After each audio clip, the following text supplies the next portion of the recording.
Every year around this time, there's a big marketing push to open up and contribute to a registered retirement savings plan. For most of us, this is an annual goal, but who should you trust with your money? To help you pick the right advisor, we're joined live in the newsroom by Robyn Thompson, Certified Financial Planner at Castlemark Wealth Management.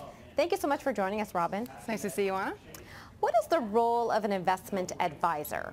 Well, I can tell you that many clients that come into my office actually have multiple advisors and for the most part have no idea really what their advisors do.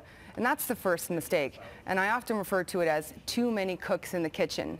Now, when you look at an investment advisor or you evaluate the advisor, it's their job to help you select the securities or investments that go into your investment portfolio. Now, the right advisor will take it one step further and sit down with you and create what's called an asset allocation, which simply means they take a look at the amount of assets or cash that you have to invest and they allocate specific amounts to either fixed income or equity.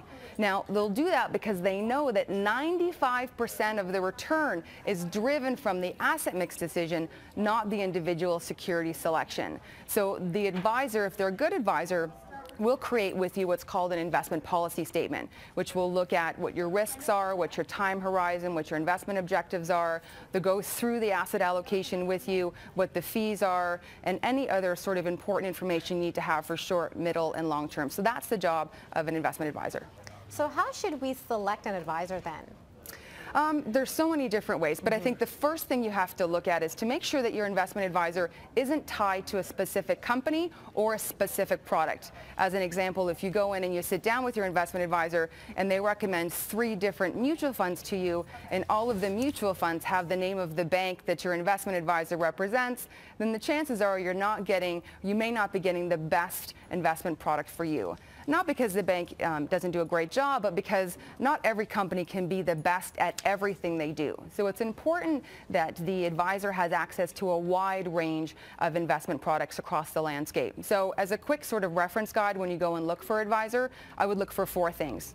Number 1, that they manage your assets in accordance with a clear process that's written down and agreed to by both parties, that you have an advisor that has access to a wide range of investment products and is not tied to a specific product that's from a company that they might represent. Number 3 would be that they have access to low-cost exchange-traded funds. And number 4 would essentially be that they charge fee for service, not collecting trailers, commissions, or other types of service fees. How do you know if your advisor is qualified to make the right recommendations? That's a great question.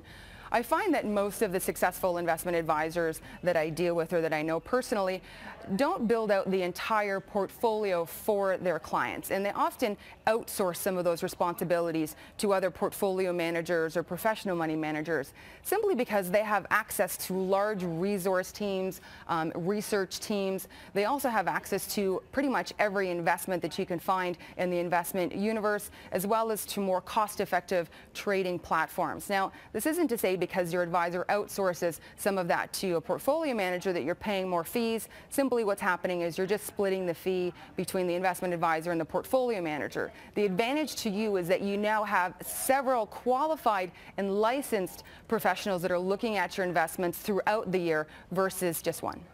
And what are the typical investment advisor fees? They can range across the board on it. It depends on the structure of the employment that the advisor works for. If they're an independent, they have a bit more freedom in the types of charges that they charge clients. But overall, you'd look about spending at about 1% for a good qualified investment advisor. Robyn, thank you so much. We really appreciate your advice. It was good to see you. We've been talking with Robyn Thompson, Certified Financial Planner at Castlemark Wealth Management.